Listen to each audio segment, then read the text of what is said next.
Okay, so welcome back to this week's group. We're at our 10th session out of 16. I appreciate everyone's feedback and input from last week's and how we supported each other.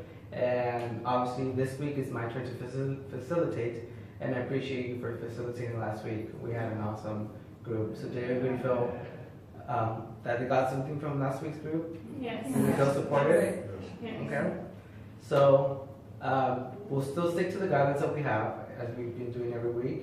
And with that, does anybody have any pending issues that they want to talk about that's been happening within the last week? Well, I'd like to begin. You all have been great help to me with the issues I'm having with my stepdaughter, but it doesn't seem to be getting any better. This week, we've had issues about being lazy, and that's the way I frame it. She just doesn't do anything. She uses dirty dishes, and leave them in the sink instead of putting them in the dishwasher. She eats in the bedroom, and I ask her not to do so, and it just continues to get worse. And I'm just at a point where I don't even know how to handle it anymore. So advice from anyone would greatly be appreciated. Have you tried, maybe, because I remember how we discussed about, my child being really talking back to me so many times. Have you told me to talk to him in a more of a adult matter, so more in a, hey, this is what's going on, instead of just screaming and yelling how I was tending to do so?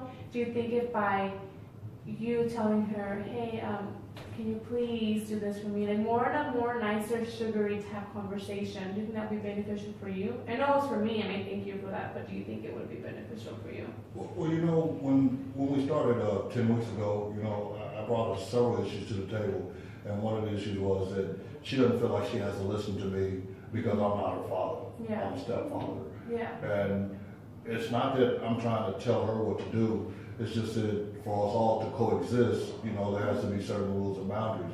And one of those are clean up after yourself. Well, she feels like as long as her mother's going to do it, then she doesn't have to do it. Yeah. But it really upsets me that I come home from work or school and she's made a mess and she hasn't bothered to clean it up. And when I asked her nicely, which I do, Janet, can you please put your things in the dishwasher? She's just like, yeah, whatever. But she still doesn't do it. Yeah. And instead of me getting upset and yelling at her, I leave it alone. Mm-hmm. But it really is bothering me. Yeah.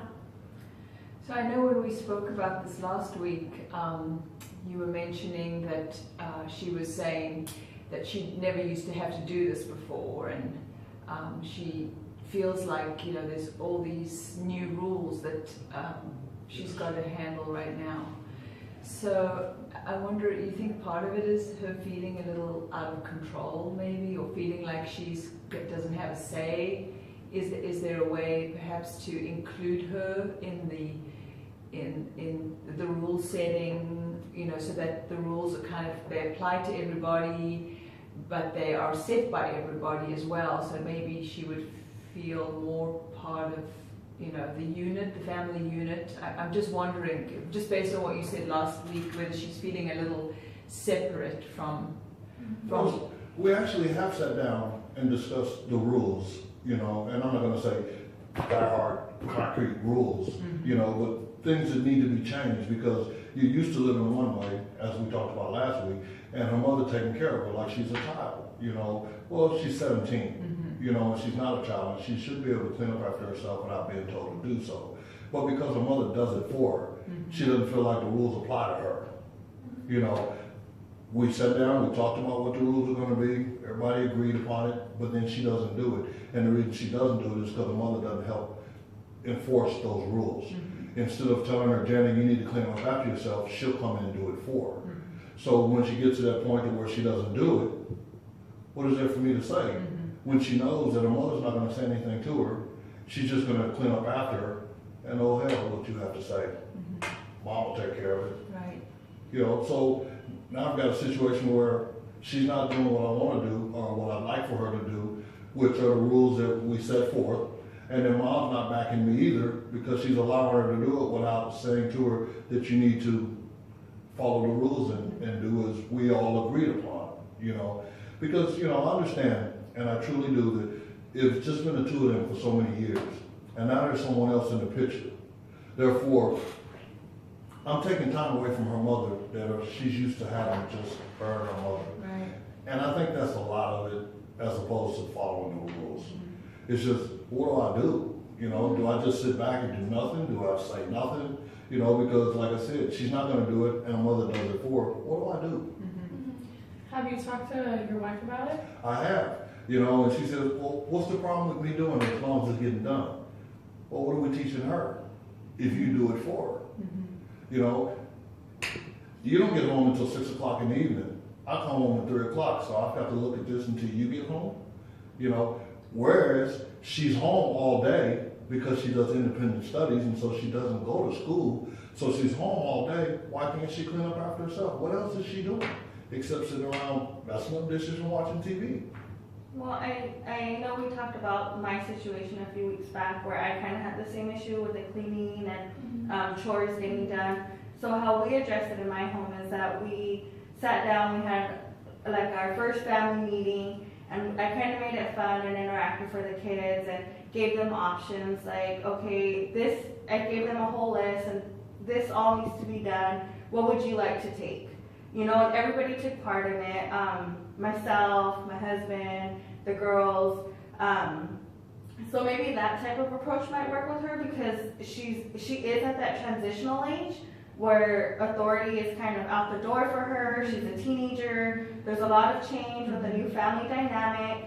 So maybe if you make it about the family instead of just about her, it will change her perspective.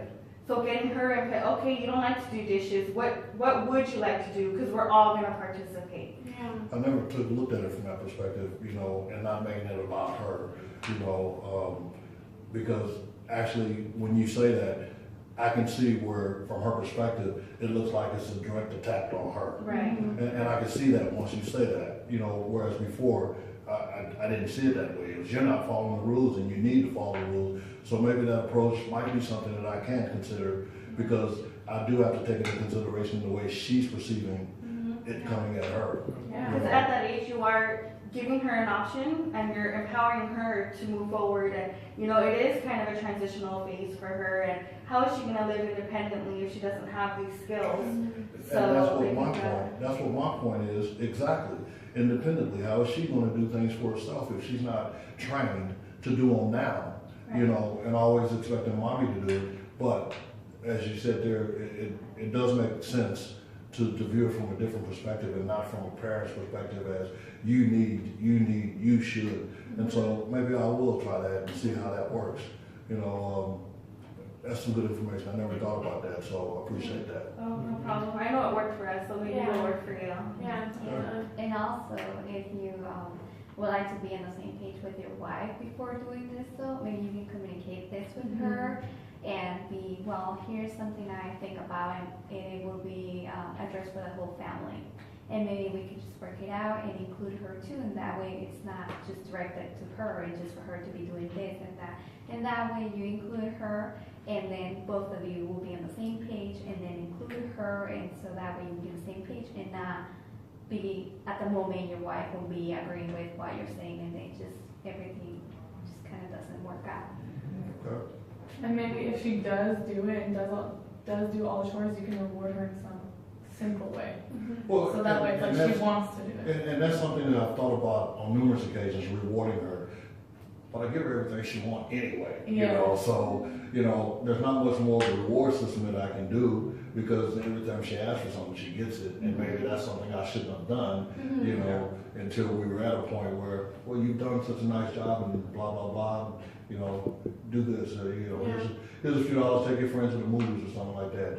But your idea, though, I'm definitely going to give it a try. You know, and what you said about talking with my wife prior to making sure she's on the same page is probably something else that would benefit from it as well. Yeah, and I think also, you know, several of us in this group have the blended family, and so we all know what how difficult that can be sometimes to, you know, have two families come together and try and make one. So I think also for several of us, including me, to remember to really try and make the children feel very much part of the unit again, I think could be helpful.